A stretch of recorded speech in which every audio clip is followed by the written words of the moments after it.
It was a quiet evening in South Philadelphia, when the soft hum of a passing trolley mixed with the laughter of kids playing stickball under the dim glow of the streetlights.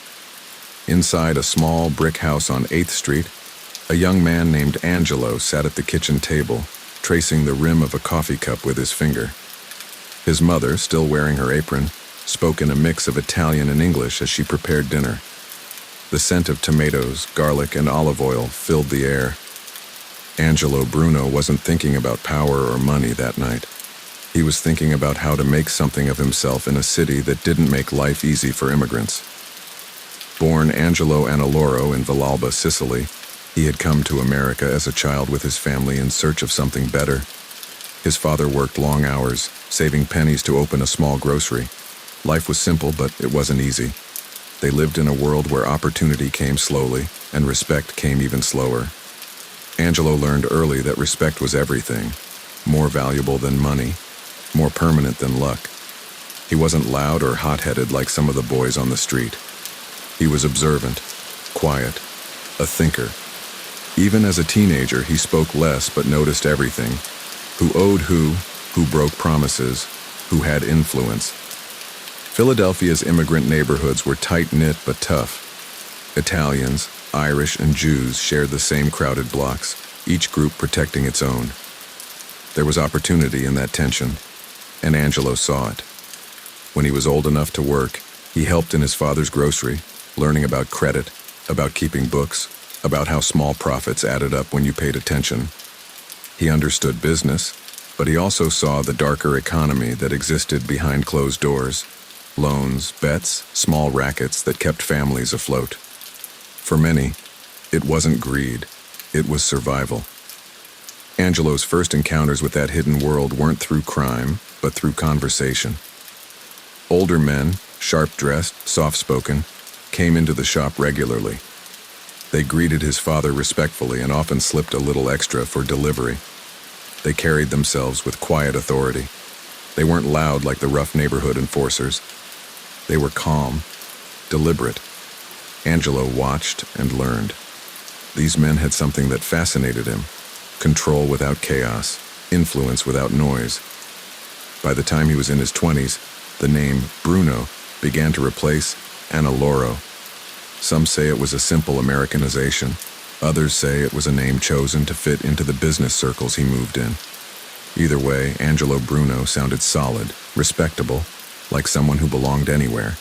He married, started a family, and balanced legitimate ventures with quiet dealings that gave him insight into the undercurrents of Philadelphia's business world. The city was changing. Prohibition had ended, but its shadow still lingered. Men who had made fortunes smuggling whiskey were now looking for steady income through gambling, loans, and unions. Angelo had no interest in wild schemes or noisy violence. He preferred conversations over coffee, agreements sealed with handshakes, problems solved quietly. He didn't crave fame. He wanted stability, and the kind of influence that lasted because it was built on respect, not fear. He began aligning himself with figures who shared that philosophy, men like Carlo Gambino in New York, who also believed that discretion was the foundation of longevity. While others flaunted wealth, Bruno dressed modestly, spoke politely, and carried himself like a businessman rather than a gangster. He was the man you could talk to when tempers flared. He became known for fairness, a rare quality in a world ruled by egos. His rise wasn't explosive, it was gradual, calculated, almost invisible until one day he was at the table and everyone realized he had been sitting there all along. The Philadelphia underworld had always been volatile, torn between competing factions and impulsive leaders. When Joseph Ida fled to Italy in the late 1950s, the family needed someone who could restore order. Many names were considered, but Angelo's calm demeanor made him stand out. He wasn't the loudest or the most feared, but he was trusted. The New York Commission, the body that mediated major mafia affairs, saw him as someone who could keep Philadelphia stable and profitable without drawing unnecessary attention. That kind of reliability was gold. When Bruno officially took over, his leadership style immediately set a new tone. There were no dramatic purges, no violent coups. Instead, he called meetings, listened more than he spoke, and laid down one simple rule: no unnecessary noise. "We make money quietly," he told his closest men. "When people hear about trouble, business stops, so we keep it calm." His approach earned him a nickname that would follow him for the rest of his life: the Gentle Don. Angelo's methods were rooted in logic. He understood that violence attracted headlines, and headlines attracted law enforcement. His strength came not from intimidation, but from relationships. He treated subordinates with respect, offered fair shares, and brokered compromises when others might have reached for revenge. In a world where pride often led to downfall, his humility made him powerful. To outsiders, he looked like a legitimate businessman, investing in restaurants, construction, and real estate. To insiders, he was the reason the city ran smoothly. At home, he lived simply. His wife, Sue, kept their home warm and unpretentious. Neighbors often described him as polite and soft-spoken. Few would have guessed how much influence he truly had. He didn't hide behind bodyguards or live in a fortress. He walked his own neighborhood, greeted locals by name, and donated quietly to community causes. He believed that if people saw you as one of them, they wouldn't look for reasons to fear you. But beneath that gentle surface was a mind always at work, calculating, balancing, anticipating. Angelo knew that peace was fragile. He spent countless hours keeping feuds from erupting, reminding hot-headed men that a few moments of restraint could mean years of prosperity. And for a time, it worked. The 1960s saw Philadelphia's underworld calmer than it had been in decades. Profits grew, and so did Bruno's reputation. Even his rivals admitted, sometimes begrudgingly, that he was a stabilizing force. Still, power always creates tension. Younger members of his organization, hungry for faster profits and less patient with diplomacy, began to see his calm approach as weakness. They wanted to expand into narcotics, a business Bruno strictly forbade. "Drugs bring heat," he said firmly. "Heat brings trouble. Trouble brings the end." He wasn't moralizing. He was calculating. He had survived long enough to know that greed destroyed more men than bullets ever could. But in a new era, filled with ambitious young men who valued quick rewards, Bruno's steady wisdom was beginning to look old-fashioned. Yet for the moment, Angelo Bruno's rule stood firm. The streets were quiet, the businesses ran smoothly, and the money flowed predictably. He remained the calm center of a volatile world, respected by allies, tolerated by rivals, and admired by those who valued peace over chaos. From a small grocery store on 8th Street to the head of one of America's most powerful criminal families, his journey had been guided by one principle: control without cruelty, power without noise. But even the most peaceful empire rests on the edge of tension. And as the years moved forward, that tension, quiet, simmering, unseen, was slowly building beneath the surface of Bruno's carefully balanced world. The night was thick with the smell of rain when Angelo Bruno stood by the window of his modest Philadelphia home, hands clasped behind his back, watching the drizzle streak down the glass.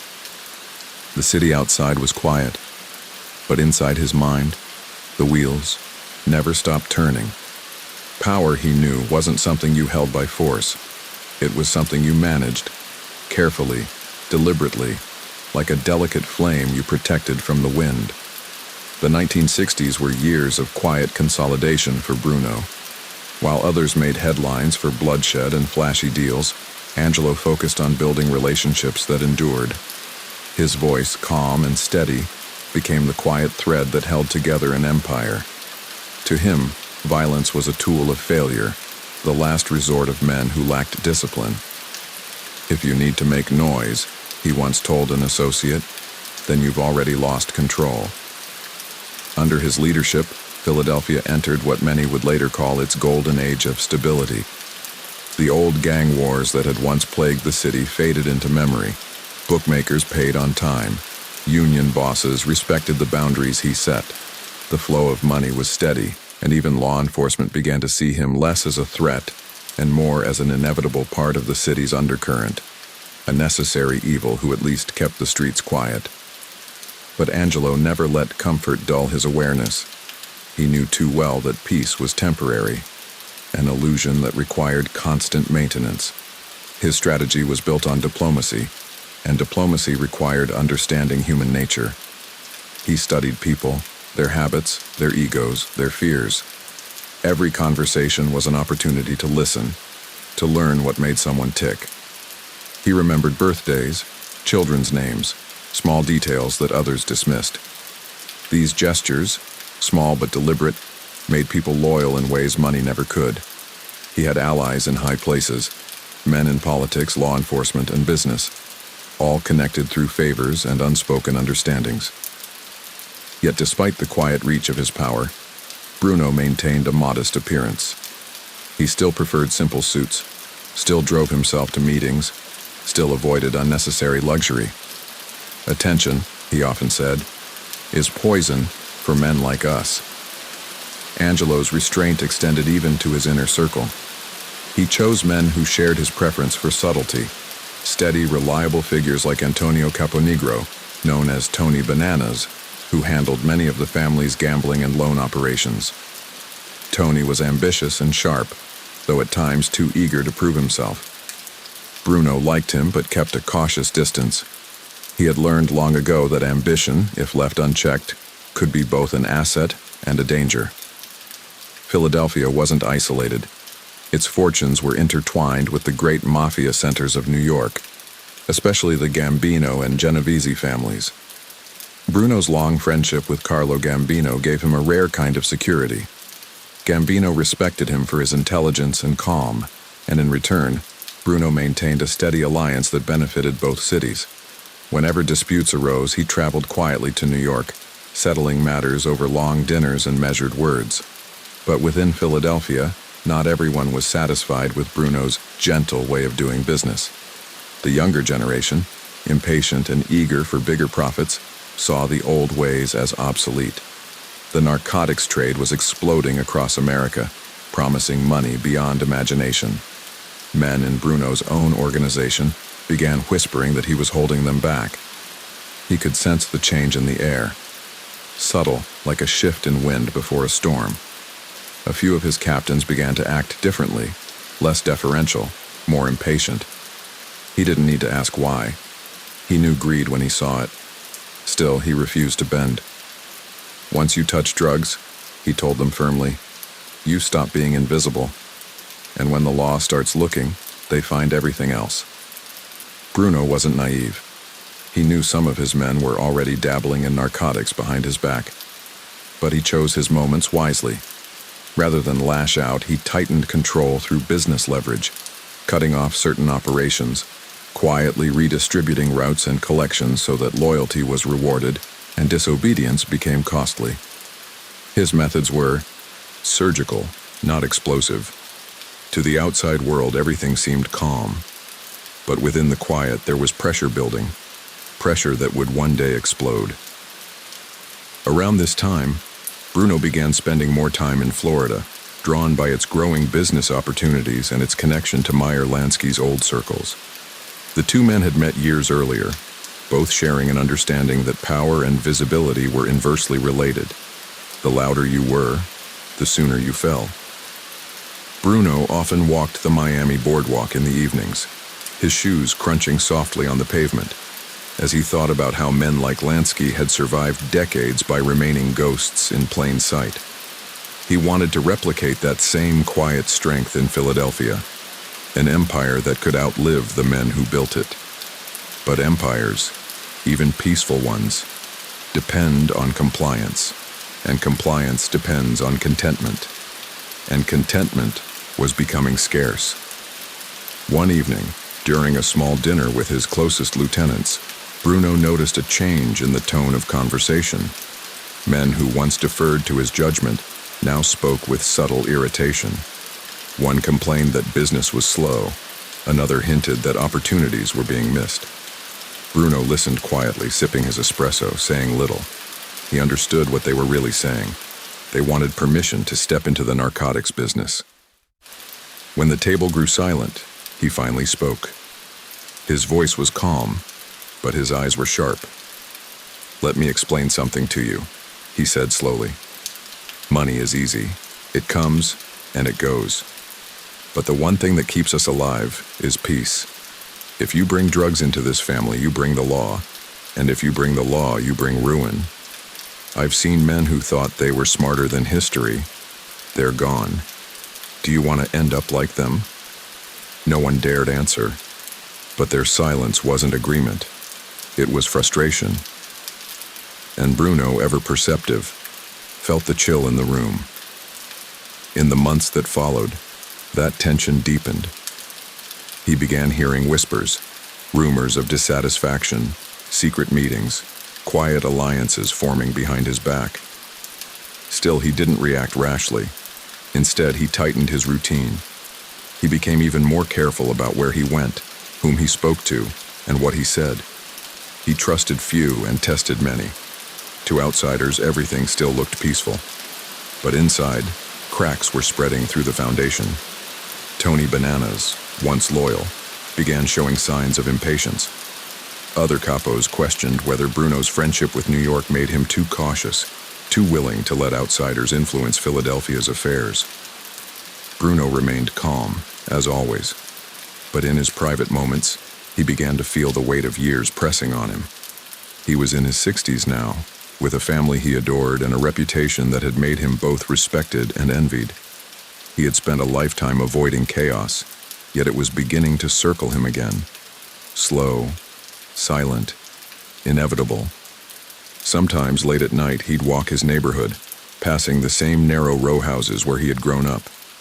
He'd think about his father, the grocery, the years when respect had been earned by hard work and honesty.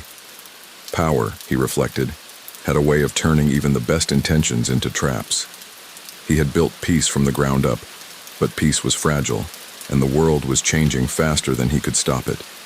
Still, he refused to believe it would all collapse. He had guided the family through rougher times before. He trusted his judgment, his patience, and his understanding of men. He believed that if he stayed true to his principles, things would settle once more. But the storm that was coming wasn't like the others. This one wasn't about money or business or the law.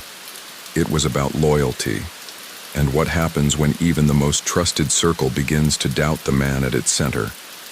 The morning sunlight crept through the blinds of Angelo Bruno's study, landing on neat stacks of papers, a glass ashtray, and a half-finished cup of espresso gone cold. He had been awake since dawn, not because of insomnia, but because thinking had become his refuge. For men like him, silence was never peace. It was calculation. Philadelphia was still quiet, at least on the surface. Money flowed through the city like a slow river, from the gambling dens, from the numbers racket, from the bookmakers and the dockyards. But underneath that calm current, a restless undertow had begun to form. The young men of the family, fiery, impatient, whispered about new ways to make fortunes faster. The drug trade was blooming like poison ivy, spreading across the East Coast, and Bruno's refusal to embrace it made him seem, in their eyes, like an old relic clinging to the past. To Bruno, that impatience was the true danger. It wasn't the law that scared him. He'd learned to manage that. It was greed.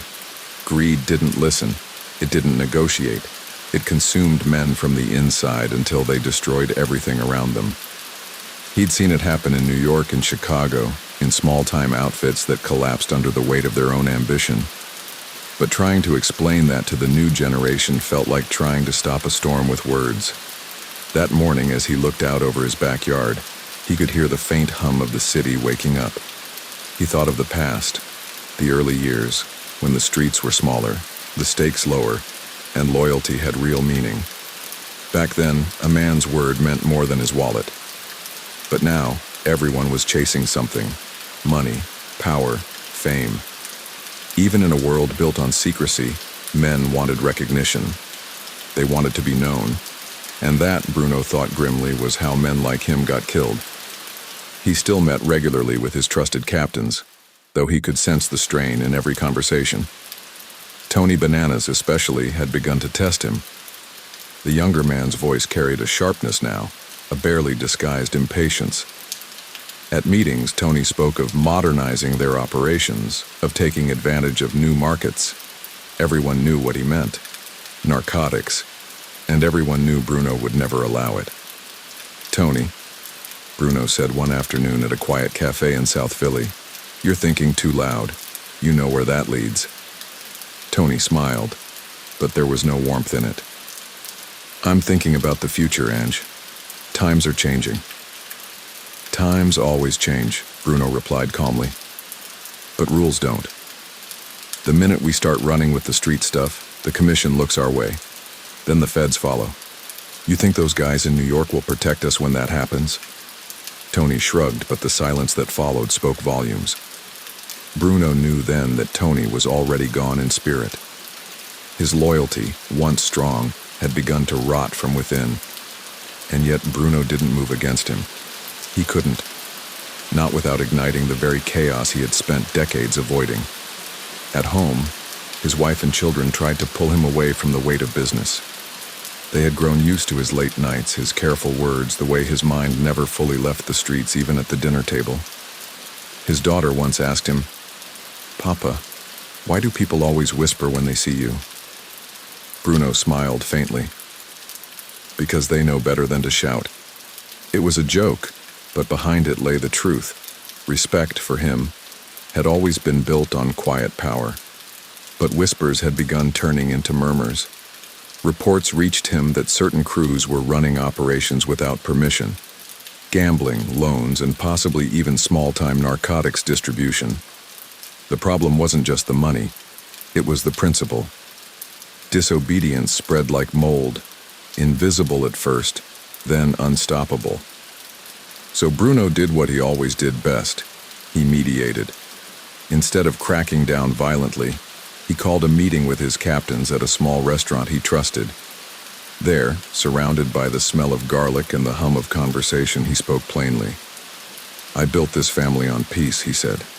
"I kept the law off our backs for 20 years. We've made money, without burying our own. That's not weakness, and that's survival. If anyone here thinks they can do better by breaking that peace, then say so now." No one spoke. They just stared at their plates.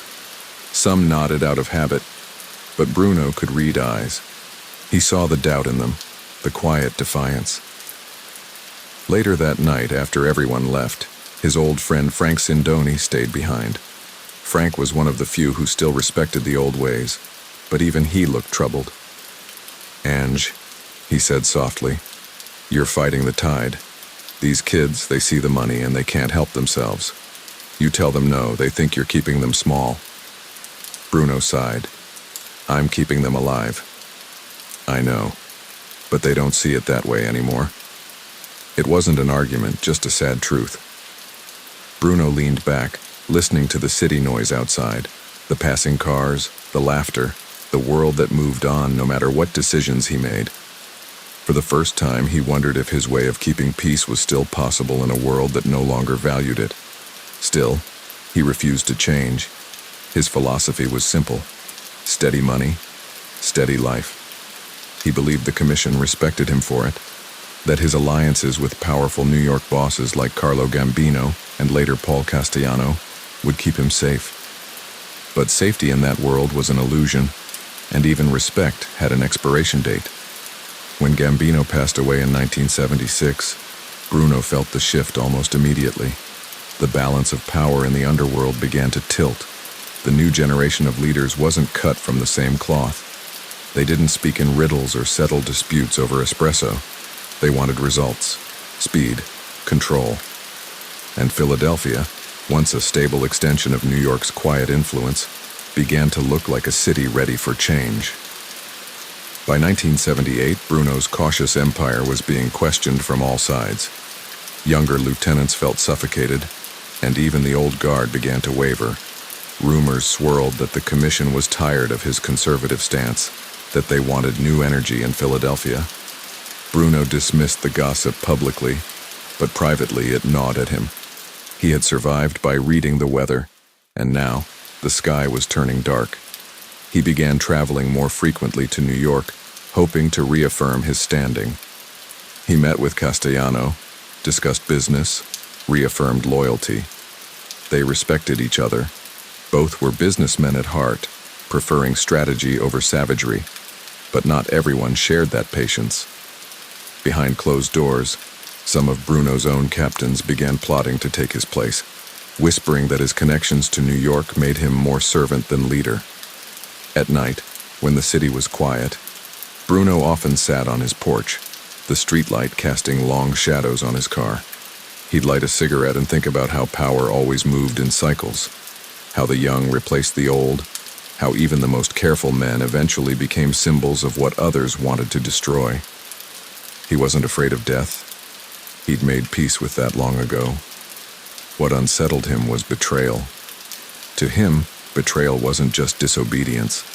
It was personal, intimate, a wound that came from within the family. And he could sense it now, breathing down his neck, wearing familiar faces. One evening he told his wife, almost as if thinking aloud, "When people stop listening, they stop seeing sense. That's when things get dangerous." She reached over, touched his hand gently and said, "Then maybe it's time to walk away." Bruno smiled faintly. "In this life," he said, "you don't walk away.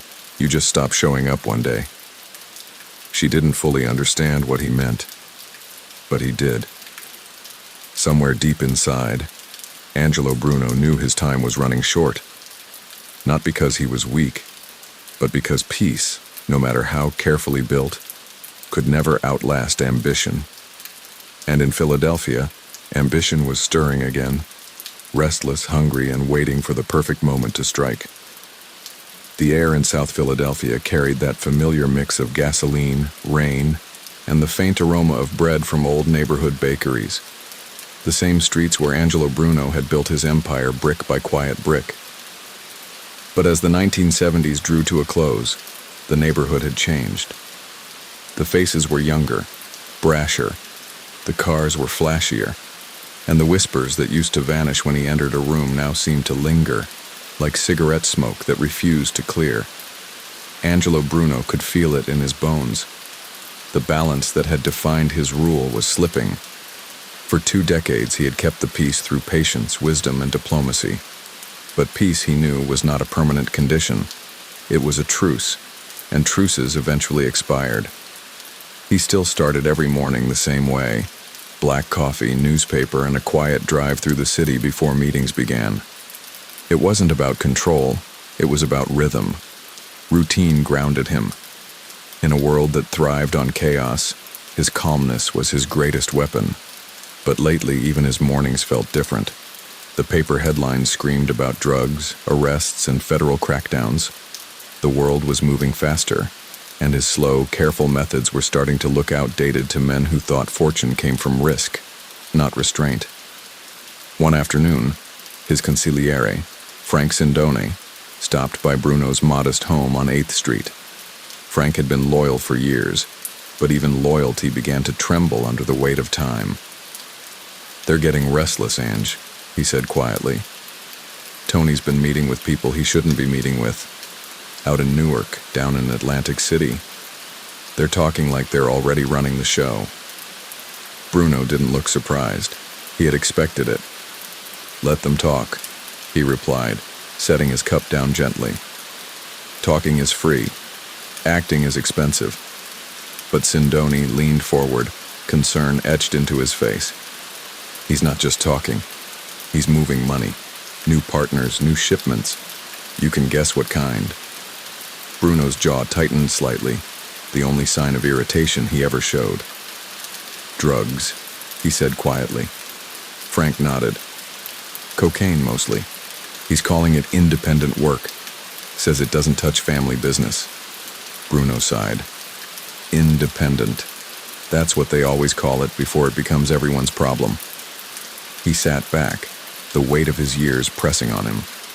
Tony Bananas had once been like a son. Ambitious, yes, but bright and loyal. Bruno had seen something in him worth nurturing, but somewhere along the way, ambition had turned into greed.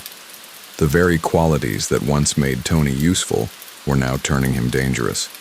Still, Bruno hesitated to act. He had spent a lifetime avoiding unnecessary violence. Blood brought chaos, and chaos brought attention. The newspapers loved blood, the police loved blood, and blood always came back to haunt those who spilled it. But deep down, he also knew restraint had its limits. In the weeks that followed, the tension grew thicker. Meetings became quieter, faces less friendly. Bruno noticed that some men stopped showing up at all. Others gave vague excuses, nervous smiles. He wasn't angry. He was disappointed. He'd always believed that respect was stronger than fear, but respect could fade when men smelled weakness. To restore order, he reached out to his allies in New York. He arranged a quiet meeting with Paul Castellano, who had taken over the Gambino family after Carlo's passing. Castellano respected Bruno deeply. Both men were cut from the same cloth, businessmen who preferred negotiation to violence. Over dinner in Staten Island, Bruno explained his situation, the disobedience, the narcotics, the growing unrest. Castellano listened, nodding thoughtfully. "You've kept Philadelphia clean longer than anyone thought possible," Castellano said, "but you can't stop what's coming forever. These young guys, they only see the fast money." "I know," Bruno replied softly, "but fast money doesn't last, and neither do the men who chase it." Castellano gave him a long look. "Then you'd better remind them who they're dealing with, before someone else does." It was good advice, but Bruno had always preferred patience over confrontation. He still believed he could talk his way through the storm. But while he was negotiating, others were conspiring. Back in Philadelphia, Tony Bananas was gathering allies, men who had once sworn loyalty to Bruno, but now saw opportunity in rebellion. They whispered that Bruno had grown too close to New York, that he was letting outsiders take a cut of Philadelphia's money. They painted him as an old man out of touch with the new world. "He's had his time," Tony said one night over drinks with Frank Sindone and a few others. "He's soft. The city's ready for change." Not everyone agreed. Some still respected Bruno, others feared the consequences of turning against him. But in the shadows of every empire, there are always those who believe they could do it better. Bruno, unaware of the full depth of betrayal around him, continued his quiet routines. He still met friends for coffee, still made his rounds, still lived in the same modest home. He trusted his instincts. They had never failed him. But even the sharpest instincts can dull when the knife comes from within. One evening, his son Michael came by to visit. They sat in the backyard under the fading light, listening to the soft hum of the neighborhood. "Dad," Michael said, "why don't you just walk away? You've got money, family, everything you need. You don't owe anyone anything." Bruno smiled faintly. "If I walk away, someone else gets hurt trying to take my place. Better it ends with me holding it steady." Michael shook his head. "You can't control everything." Bruno took a slow breath. "No, but I can control how it ends." Those words would linger long after he was gone. The next months were a blur of quiet moves and subtle warnings. Bruno called meetings with Tony, hoping to smooth things over, but Tony always had excuses. He was busy, out of town, handling collections. The tone was respectful, but the avoidance was clear.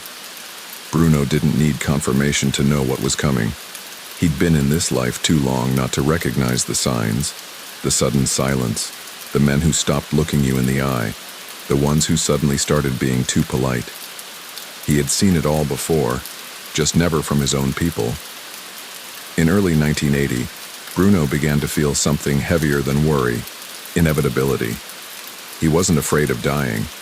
He was afraid of leaving behind chaos. The peace he had built was fragile, held together by his reputation alone.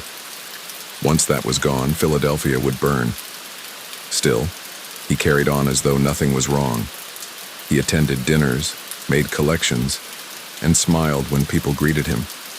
It wasn't denial. It was dignity. He had lived his life quietly, and he would not end it looking over his shoulder like a hunted man.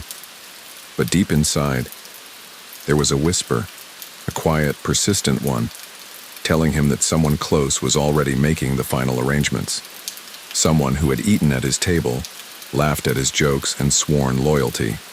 That whisper grew louder with each passing week, until it became impossible to ignore. And by the time March came around, even the air in Philadelphia felt heavier, as if the city itself was holding its breath for what was about to happen. Angelo Bruno didn't know when or where it would come, but he knew it was coming. And in his own way, he had made peace with that. He had always believed a man should leave this world the same way he ruled it, quietly. The rain came softly that Friday evening, coating South Philadelphia in a thin silver mist. The streets glistened under the streetlights, and the hum of cars echoed faintly off the wet asphalt. Angelo Bruno stood by his window, looking out at the quiet neighborhood that had been both his kingdom and his cage. He was 70 years old, but his mind was sharp. Too sharp, perhaps, for the world he now lived in. He'd ruled through reason, not fear, but in the new world of greed and chaos, reason was a dying language. That morning he had received word that Tony Bananas Caponegro, his once loyal capo, had been seen holding private meetings in Newark, the same Newark that had been the source of his growing troubles. Bruno didn't need anyone to tell him what that meant. When men met in secret, it wasn't to talk about respect. It was to plan a change. Still, Angelo didn't flinch. He'd been through storms before, and his calm had always seen him through. But this storm was different. This time, the lightning was coming from within his own house.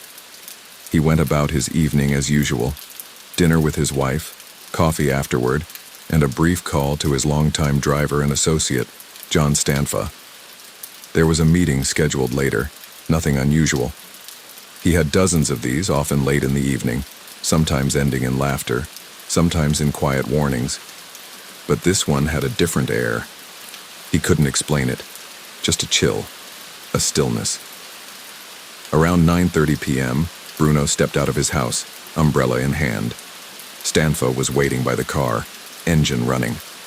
The interior smelled faintly of cologne and old leather. Bruno eased himself into the front passenger seat as he always did. He didn't like sitting in the back. "If you can't look a man in the eye, you shouldn't ride with him," he used to say. As the car pulled away, he lit a cigarette, exhaling slowly, watching the smoke twist into the cool air. "You know, John," he said quietly, "the city's changing. You can feel it." Stanfa glanced over, cautious. "Yes, boss, but you'll always be the one they respect." Bruno smiled faintly. "Respect doesn't last forever. It has an expiration date. You just don't know when it's stamped." They drove in silence for a few minutes. The city lights flickered by, bars, diners, corner stores still open. South Philly was alive, but beneath its hum was tension. Everyone in the underworld could feel it. Something was about to give. Meanwhile, in a small, smoky back room across town, Tony Bananas sat with a few trusted allies.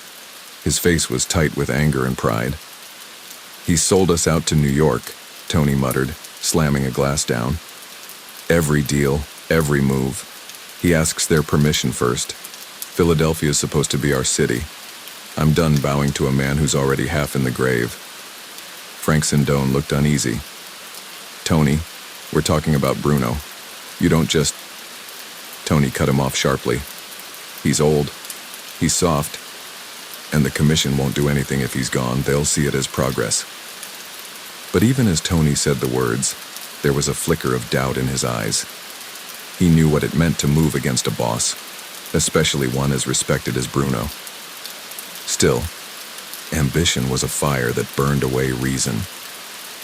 And by the time that meeting ended, the decision had been made. They wouldn't wait anymore. The old man had to go. Back in Bruno's car, the rain began to fall harder, the drops tapping softly against the windshield. Bruno leaned back, his thoughts drifting. He thought about the years he'd spent holding things together, the diplomacy, the quiet deals, the endless balancing act between peace and power. He thought about the faces that had come and gone, The friends buried, the enemies forgotten. He wasn't afraid. Not really. He had made his peace long ago. If his time came, it came. They stopped briefly at a traffic light near the Italian market. Bruno's gaze drifted to a bakery he'd frequented for years. Its sign faded, its window fogged. For a brief moment, he remembered his younger days. Long nights, quiet laughter, the feeling of being untouchable. Then the light turned green. They pulled up to his house just before 10 p.m. The rain had eased to a drizzle. The neighborhood was quiet, the kind of stillness that came before a storm's return.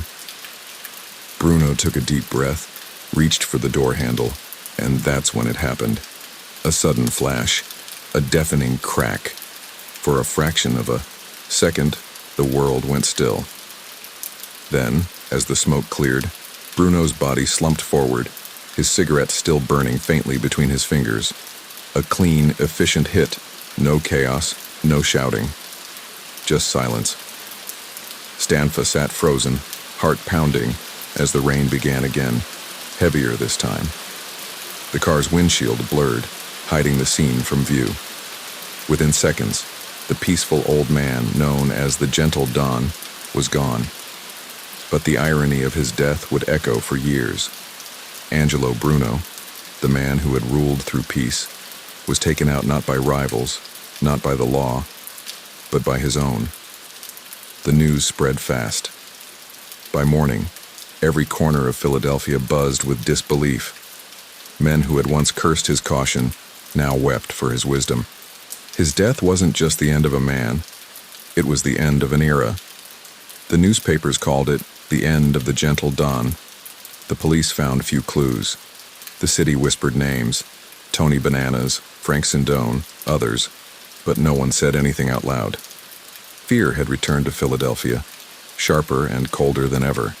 At the funeral, hundreds came, gangsters, businessmen, even old women from the neighborhood who had no idea what he truly was. They stood under gray skies as his coffin was lowered into the ground. The air was heavy with rain and regret. Among the mourners stood men who had plotted his downfall, their faces calm, their hearts beating fast. None of them would live long enough to enjoy their victory. Because in the world Angelo Bruno had built, calm and patient though it seemed, betrayal always came back around. And as the city buried its Gentle Don, the seeds of revenge were already being sown beneath the same rain that fell on his grave. The day after Angelo Bruno's death, Philadelphia didn't wake up. It flinched. Word spread like smoke through the narrow streets and crowded diners, through the alleys of South Philly where whispers carried faster than light. The Gentle Don is gone. Nobody said it loudly. It was the kind of truth you said quietly, as if the city itself might punish you for speaking it. For 20 years, Bruno had been the quiet balance in a noisy world. He didn't rule with fists or bullets. He ruled with conversation, with quiet nods and calm pauses. But when calm men die violently, it shakes everything they ever touched. By sunrise, the scene outside his home was surrounded by flashing lights. Detectives leaned over the car, taking photos of the body slumped in the front seat. A single clean wound. No chaos, just precision. Detective Rizzo, a veteran of Philadelphia's organized crime task force, took off his hat and sighed. "The quiet ones," he murmured. "It's always the quiet ones that end the loudest." Inside Bruno's neighborhood, women stood by their porches, arms crossed, eyes wet. Men who had once nodded respectfully as he passed kept their heads low. The silence of that street carried a strange reverence, like a funeral that had started before the coffin was built. But across town, in a dimly lit bar in Newark, Tony Bananas Caponegro was celebrating quietly. He didn't call it a celebration. He called it business moving forward. He sipped from a glass of scotch, his hands shaking just slightly. "The city's free now," he said to Frank Sindone and a few others. "No more waiting for Bruno to beg New York for permission. We run our own house now." But his laughter didn't last. Even as he spoke, something inside him twisted. He knew the rules of the life. They were written in silence and blood. You didn't touch a boss without permission from the commission. Ever. In his arrogance, Tony thought his justification would be enough. He told himself the bosses in New York would understand, that they'd see Bruno's death as necessary. But New York didn't see necessary. They saw betrayal. In the world Bruno came from, killing a Don without approval was like setting fire to the church you prayed in. Within days, phone lines buzzed across states, from Brooklyn to Manhattan to Jersey. Men with power in their voices asked one question: who gave the okay? And when the answer came back, nobody, the outcome was already written. Back in Philadelphia, chaos unfolded slowly, like a storm creeping in from the sea. Without Bruno's calm hand, the city's underworld fractured. Capos argued. Soldiers picked sides. Deals that had once been clean turned bloody. John Stanfa, Bruno's loyal driver, stayed quiet. The guilt of that night burned in his chest. He'd replayed the moment over and over. The flash, the sound, the sudden silence. He hadn't known what was coming, but that didn't matter. The commission didn't care about innocence. They cared about balance. By the time Bruno's funeral was held, the power vacuum had already begun sucking in men who thought they were ready to lead. At St. Monica's church, the pews were full. The smell of incense and damp rain filled the air.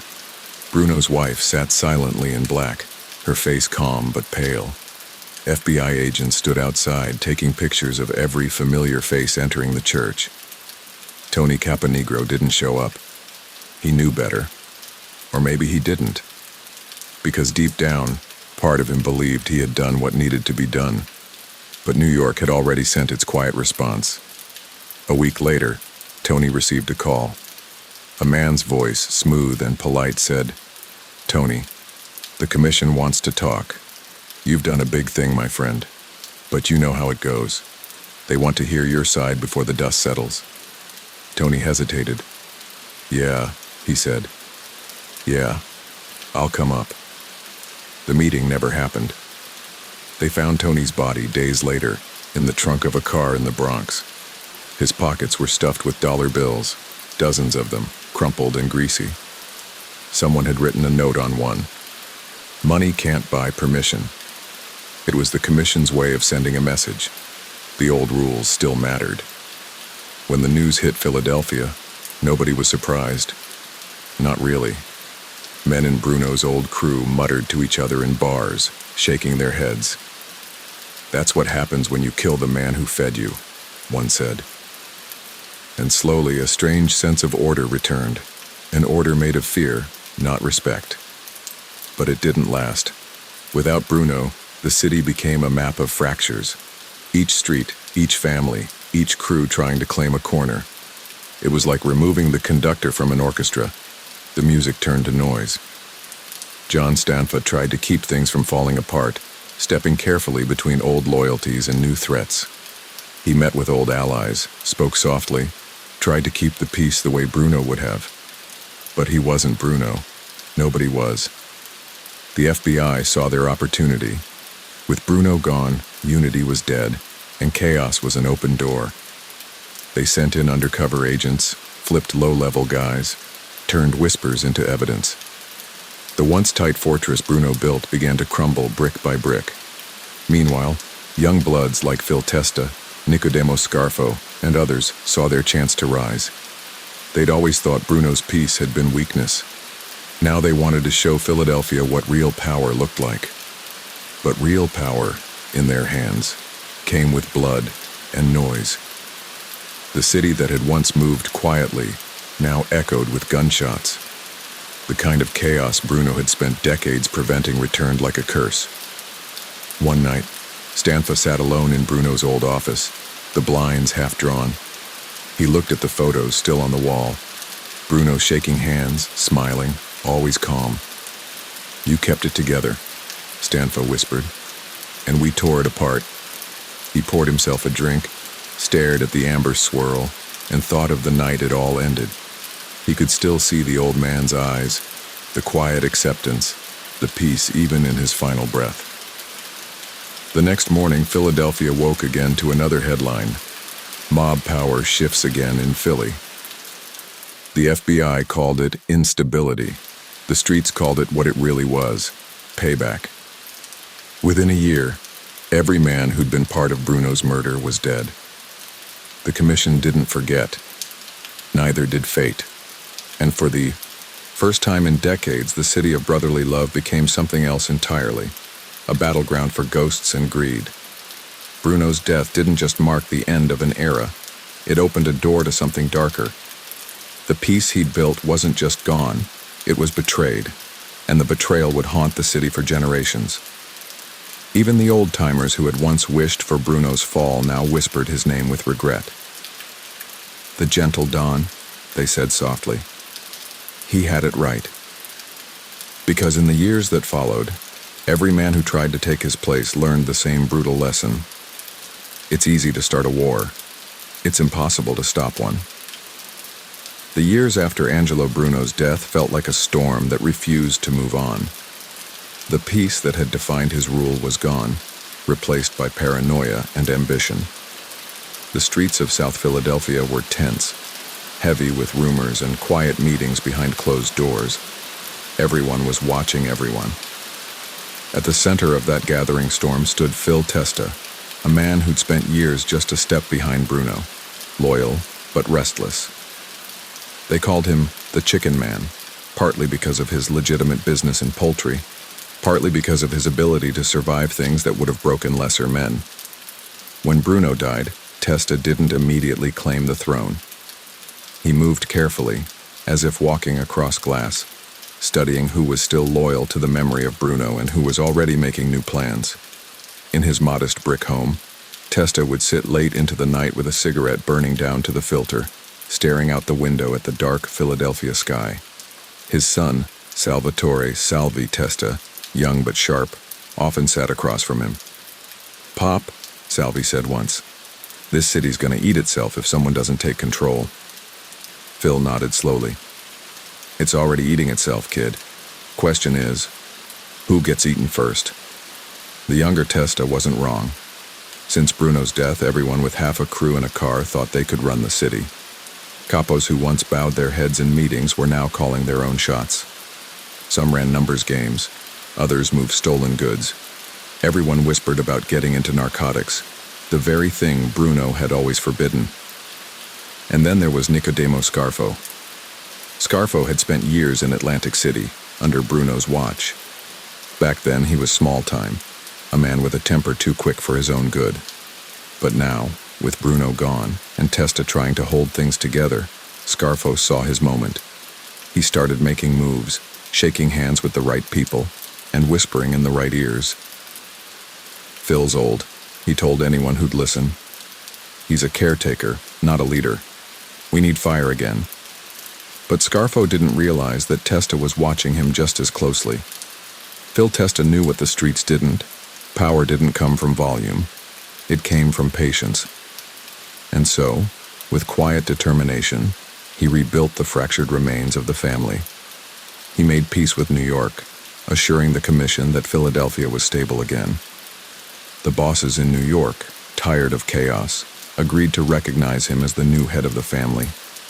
For a moment, it looked like order had returned. The old-timers started to breathe again. Businesses reopened. Money flowed quietly through the same channels it always had. And for a few short months, South Philly felt like the city Angelo Bruno had left behind. But peace in that world was always an illusion. Behind the calm, greed was boiling. Testa's allies were already arguing over who deserved what. Scarfo, bitter that he'd been given little territory compared to others, grumbled to his associates. "Phil thinks he's Bruno, but he ain't Bruno. He's just keeping the seat warm." One cold night in early 1981, Phil met with his inner circle in a small diner off Passyunk Avenue. The booth was dim, the coffee stale, the conversation tense. "Scarfo's getting reckless," one of his capos warned. "He's making deals without your say." Testa took a slow sip of his coffee. "Then he'll hang himself," he said, calmly. Guys like him always do. But in Philadelphia, patience wasn't a language many spoke anymore. While Testa tried to steady the ship, others were plotting. Peter Casella, his underboss, and Frank Narducci, another high-ranking figure, started meeting quietly. They saw themselves as the future, the new faces of a harder, hungrier Philadelphia. They wanted Scarfo out of the way and Testa gone. To them, the old way was dead. And then came the morning of March 15th, 1981. It was early, quiet. The streets still slick from the night's rain. Phil Testa had just come home from a late meeting. He parked in his driveway, got out of the car, and started up the steps toward his front door. The explosion shook the block, windows shattered, alarms blared, neighbors rushed outside in their robes and slippers, staring at the smoke curling into the sky. Phil Testa was gone before anyone could reach him. Philadelphia had lost another boss, this time not to betrayal from another city but from his own men. The commission in New York was furious. They had approved Testa as Bruno's rightful successor. Now, less than a year later, another boss was dead, and the Philadelphia family looked like a circus of ambition and violence. They sent word down fast. Whoever ordered the hit would answer for it. By the end of that week, both Casella and Narducci were marked men. And in the chaos that followed, Nicodemo Scarfo finally got what he'd been waiting for. The commission needed someone ruthless enough to restore order, and Scarfo fit the bill. He was volatile, ambitious, and feared. They made him boss. Philadelphia, once ruled by calm men like Bruno and quiet thinkers like Testa, now belonged to a man who ruled by fear. Under Scarfo, everything changed. Gone were the peaceful negotiations, the polite handshakes, the soft-spoken dinners. In their place came paranoia, revenge, and constant bloodletting. Within a year, the city's underworld became a graveyard of names. Men who'd once laughed together now crossed the street to avoid each other. No one knew who to trust. The FBI called it the Scarfo era. The old-timers called it the curse of Bruno. Because everyone who'd raised their hand against the gentle Don, or his loyal successors, seemed destined to meet the same quiet end. Scarfo didn't care. He sat in his corner office in Atlantic City, staring out at the ocean he thought he owned. "I'll show them how to run a family," he told his nephew, Phil Leonetti, who had become his right hand. "Bruno wanted peace. I want respect." Leonetti, young and sharp, nodded but said nothing. He'd grown up hearing about Bruno, the calm leader who solved problems with words instead of guns. And deep down, he knew his uncle wasn't building power. He was building enemies. Back in South Philadelphia, older soldiers started whispering again. "This ain't how it used to be," one said to another over whiskey. "Back when Bruno was around, we didn't have to look over our shoulder every day." The other man nodded slowly. "Bruno kept the peace," he said. "Now peace is just another word we forgot how to spell." And so the years after Phil Testa's death became a cycle of betrayal and survival, of fear and regret. Men like Bruno had built their power on restraint. Men like Scarfo built theirs on chaos, and everyone in Philadelphia could feel the difference. Even the ones who had wished for change now realized what they'd lost, a time when one man's calm voice had kept a city of wolves from tearing itself apart. When Nicodemo Scarfo took control of Philadelphia, the city's underworld changed overnight. Gone was the quiet diplomacy that had defined the Bruno years. Gone were the backroom deals sealed with soft voices and mutual respect. Under Scarfo, fear ruled every conversation, and loyalty wasn't earned. It was demanded. He was a small man with a sharp temper and sharper eyes. Those who met him said he never really smiled. He smirked. He'd built his name on volatility, and now, with the commission's reluctant blessing, he sat at the head of the table in a city that had forgotten what calm looked like. From the start, Scarfo wanted to prove something. For years, he'd been seen as an outsider, the angry little man from Atlantic City. Now he would remind everyone who underestimated him that he was the boss, and that respect would come whether people liked it or not. His nephew, Phil Leonetti, watched it all unfold. Young, smart, and observant, Leonetti knew his uncle was dangerous, not because he was powerful, but because he was insecure. Power, Scarfo told him one night over dinner. "Isn't about charm, kid. It's about fear. If they don't fear you, they'll replace you." And so, fear became Philadelphia's new currency. The restaurants that had once hosted Bruno's soft-spoken meetings were now places where men whispered nervously, avoiding eye contact. Soldiers walked into bars wondering if they'd walk back out. Anyone who hesitated to follow Scarfo's orders disappeared quietly, leaving behind only rumors. Within months, Scarfo had rebuilt the family in his image. Smaller, meaner, and infinitely more dangerous. He expanded operations in Atlantic City, taking advantage of the new casino boom. To outsiders, it looked legitimate.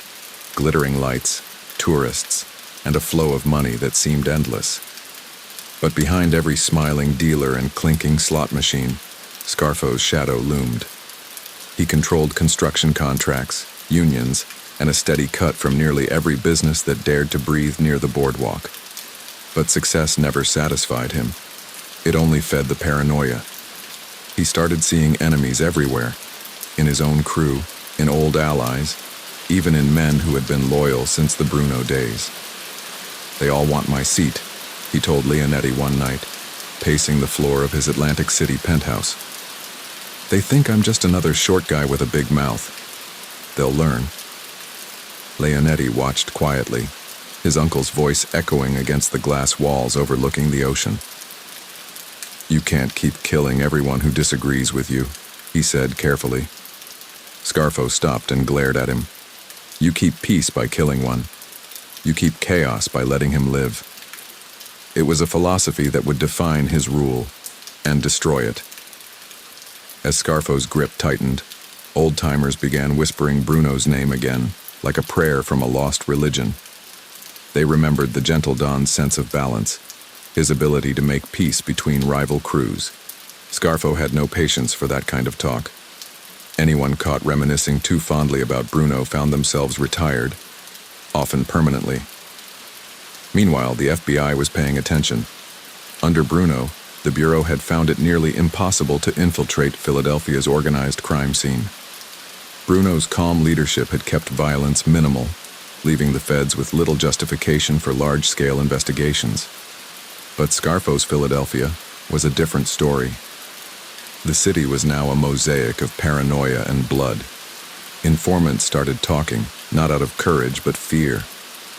The FBI didn't need to break down doors. They just listened as Scarfo's own men began turning on each other.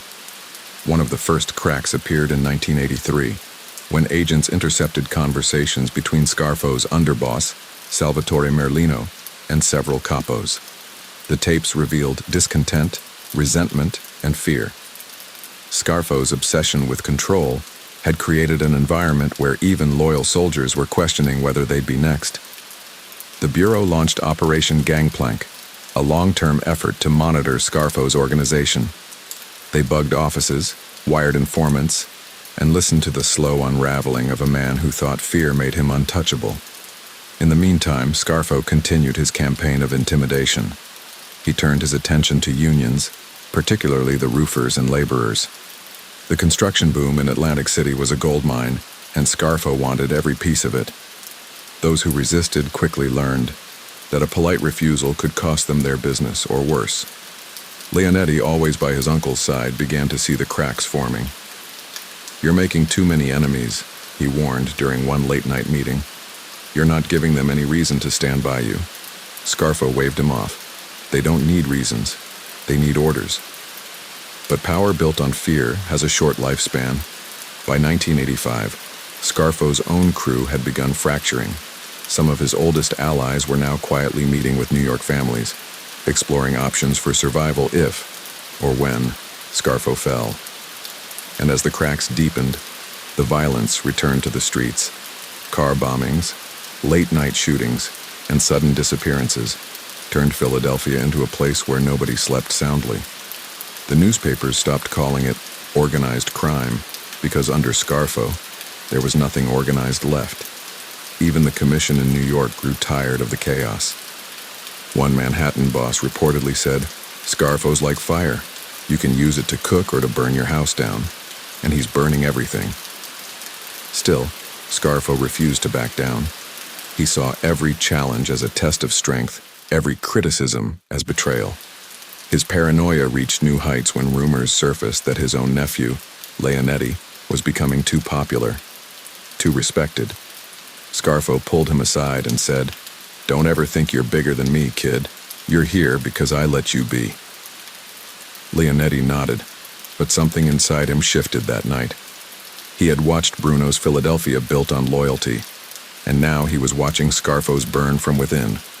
By 1986, the FBI's operation was bearing fruit. Dozens of tapes, hundreds of hours of recordings, and a growing list of witnesses began to piece together the full picture. Agents had everything: extortion, racketeering, bribery, conspiracy. The Bureau didn't need to chase Scarfo anymore. He was walking into their trap all by himself. Then came the arrests. One by one, members of Scarfo's organization were picked up, questioned, and squeezed. Some cracked immediately, trading information for lighter sentences. Others stayed silent for a while. But when they saw how deep the FBI's case went, silence started to look like suicide. The walls were closing in.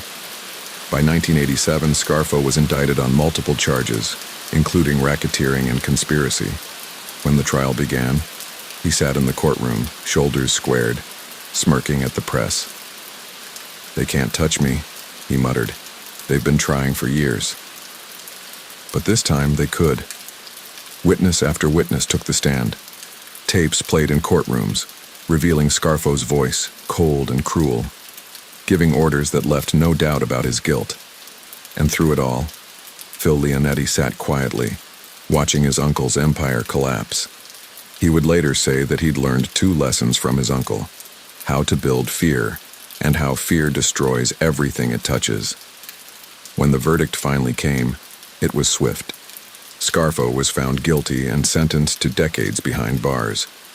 The man who had once ruled Philadelphia through intimidation was now just another inmate, pacing a small concrete cell. Philadelphia, once again, was left to pick up the pieces. The men who had survived both Bruno and Scarfo looked around and saw a city haunted by ghosts. The gentle Don had tried to build peace. Scarfo had built an empire of fear, and in the end, both were gone. Reminders that in their world, no kingdom lasted forever. The silence that followed Nicodemo Scarfo's fall was deafening. For the first time in decades, Philadelphia's underworld had no clear leader, no voice to command it, and no rules to live by. The men who once swaggered through restaurants and bars now kept their heads low, avoiding attention. The streets that had echoed with the rhythm of power were now quiet, too quiet. Scarfo's conviction in 1988 had sent shockwaves through every level of the organization. He was gone, locked away for life, but his shadow lingered, especially over those who had survived his reign of terror. Among them was his nephew, Phil Leonetti, who had once been his right hand, his protege, his mirror. But in the aftermath, Leonetti faced a question that no man in his world wanted to confront. What happens when loyalty becomes a death sentence? Leonetti had always been smart, observant, calculating, and less blinded by ego than his uncle. During the trial, he'd watched as the government presented evidence not just against Scarfo, but against everyone who had ever stood beside him. The tapes, the witnesses, the paper trails, it was all there. And Leonetti realized something brutal and simple. The life he had helped build was over. When the verdict came, he looked across the courtroom at his uncle. Scarfo's face was hard, defiant. He refused to look broken. But Leonetti could see it in his eyes, the realization that all the violence, all the fear, all the power had led to nothing. After the sentencing, Leonetti sat in his cell for days thinking. He wasn't like Scarfo. He didn't crave destruction. He wanted control. And now, the only control left was over his own fate. Then, one day, the decision came to him like a whisper. Talk. It was unthinkable, a betrayal in the purest sense. But Leonetti had seen too much. He knew what the life really was. an illusion of strength that always ended the same way: prison, death, or both. So, he called for a meeting with federal agents. What followed would change not just his life, but the entire history of organized crime in Philadelphia. Leonetti became one of the highest-ranking mob figures in American history to cooperate with the government. His testimony wasn't fueled by revenge or fear. It was clarity, the kind that comes when the smoke clears and all that's left is ruin. When the news broke, the underworld went into shock. "Phil flipped?" someone asked in disbelief at a South Philly bar. "Not him, never him." But it was true. Leonetti gave the FBI everything: names, operations, structure, history, even the hidden alliances that had kept the family alive for years. He talked about how Bruno had ruled with peace and respect, how his uncle had replaced peace with paranoia, and how greed had eaten the family from the inside out. His testimony painted a picture of organized crime not as a glamorous empire, but as a decaying machine, built on silence, powered by fear, and destined to collapse under its own weight. The FBI called it the most detailed insight they'd ever received into the Philadelphia mob. One agent later said, "Leonetti didn't just open the door, he tore down the whole wall." With his cooperation, dozens of convictions followed. Old allies, trusted lieutenants, men who had once sworn blood oaths, all found themselves behind bars. The Philadelphia family, once one of the most disciplined in America, was dismantled piece by piece. But cooperation came with a price. Leonetti's name became synonymous with betrayal in the underworld. To the men still clinging to the remnants of the old life, he was a traitor. To the government, he was a source. To himself, he was something in between. A man caught between two worlds, belonging to neither. He entered witness protection, changing his identity, leaving behind everything he had known. But ghosts have long memories, and Leonetti's past followed him everywhere, not in the form of threats, but in the weight of memory. He would later write that the hardest part wasn't walking away from the money or the respect. It was walking away from the code he had lived by since he was a teenager. A code that said silence was loyalty, and loyalty was life. But that code, he realized, had killed more men than it had saved. As the years passed, the Philadelphia mob never fully recovered. There were attempts to rebuild, men stepping up, trying to claim the throne, reviving old alliances. But nothing stuck. The world had changed. Surveillance was everywhere, wiretaps were routine, and the old neighborhoods had begun to fade into something new, something modern, something that didn't fear the men in suits anymore. In the late 1990s and early 2000s, the FBI still kept an eye on Philadelphia. There were arrests, small trials, occasional bursts of violence, but nothing like the old days.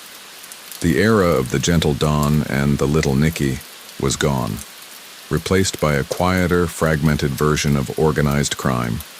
Still, old-timers would sit in diners or on stoops and talk about how it used to be, about Bruno, the man who had kept peace without lifting a hand, about Scarfo, the man who ruled with fire and ended up burned by it, and about Leonetti, the nephew who chose to live instead of die for loyalty that no longer existed. For them, it was more than nostalgia, it was grief. The life had given them identity, structure, power. But now it was just stories, fading like cigarette smoke. And somewhere out there, under a new name, Leonetti lived quietly. He rarely spoke publicly, except for interviews or the occasional appearance where he reflected on his past. His tone was calm, measured, much like Angelo Bruno's had once been. In one interview years later, a reporter asked him, "Do you ever miss it? The power, the respect?" He paused, thinking. Then he said, "You miss the feeling of belonging, but not the life. Because the truth is, it's not a life. It's a slow death." The reporter nodded. "And what about your uncle?" Leonetti's expression didn't change. "He taught me everything, how to survive, how to fight, how to command respect. But he also taught me what not to become." He couldn't see that fear doesn't make you powerful, it makes you alone. It was a haunting statement, one that summed up the story of 3 generations of Philadelphia power. Angelo Bruno had ruled with calm and earned peace. Nicky Scarfo had ruled with fury and earned destruction. Phil Leonetti had survived both and walked away. By the time the 21st century began, the Philadelphia mob was a shadow of its former self. The days of coded phone calls and quiet sit-downs were replaced by surveillance drones and digital trails. The underworld that once shaped cities was now just a relic, its leaders either dead, imprisoned, or living under false names in places where no one cared who they once were. And yet, the legend of that era still lived on. Not in glory,